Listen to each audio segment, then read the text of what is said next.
After the smash hit success of the Fiat 500 Super Mini and the release of the practical 500L comes the latest version in the 500 family. Called the 500X, it gives Fiat a crossover to go head to head with the likes of the Mini Countryman and Nissan Juke.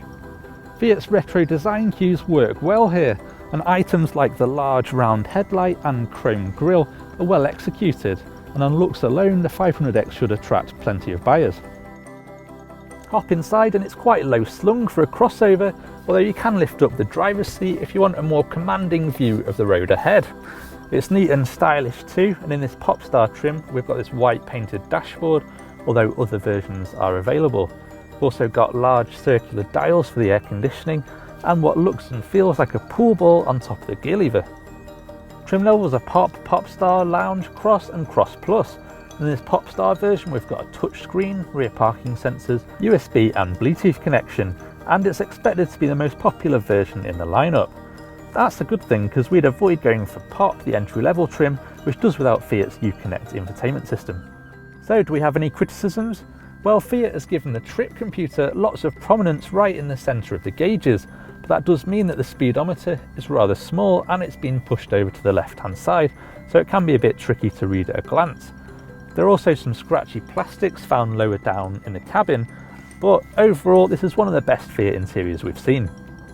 If you're upgrading from a Fiat 500, the X will feel much larger inside, although as crossovers go it's still fairly small thanks to this curved roof.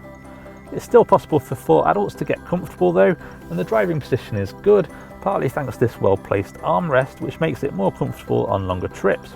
Space in the back is pretty good unless you're over 6 foot tall, and up front there are 2 glove boxes, 2 cup holders in the centre console and more in the door bins, as well as plenty of places to put your mobile phone.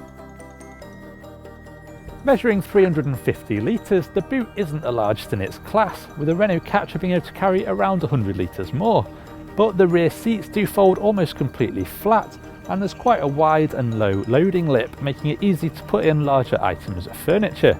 So for most people looking for a small and reasonably practical car, the 500X should suffice.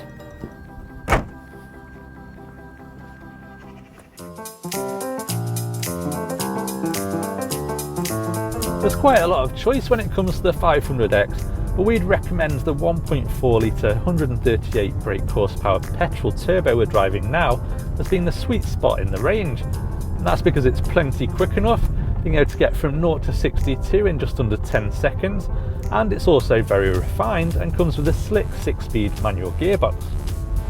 But if you want the best economy, there are also 3 diesels with 93, 118 or 138 bhp, and those come with the option of 4 or front wheel drive, and you can even get a 9-speed automatic in the top of the range version.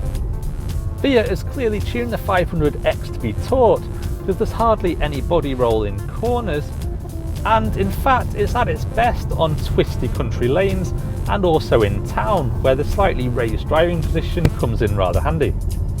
But there's always a compromise, and the Fiat is a bit less comfortable than we'd hoped as the suspension is rather firm and bumpy. We definitely recommend avoiding the largest 18-inch alloy wheels. We'd also avoid selecting sport mode, as it makes the throttle so sharp the car can feel a bit flighty around town, and the already artificial feeling steering comes really very heavy. If you want to partake in some mild off-roading, there's also the Cross version, which comes with a tough looking body kit, and front wheel drive models get a traction control system which can limit wheel spin from one of the front wheels if they start to lose grip.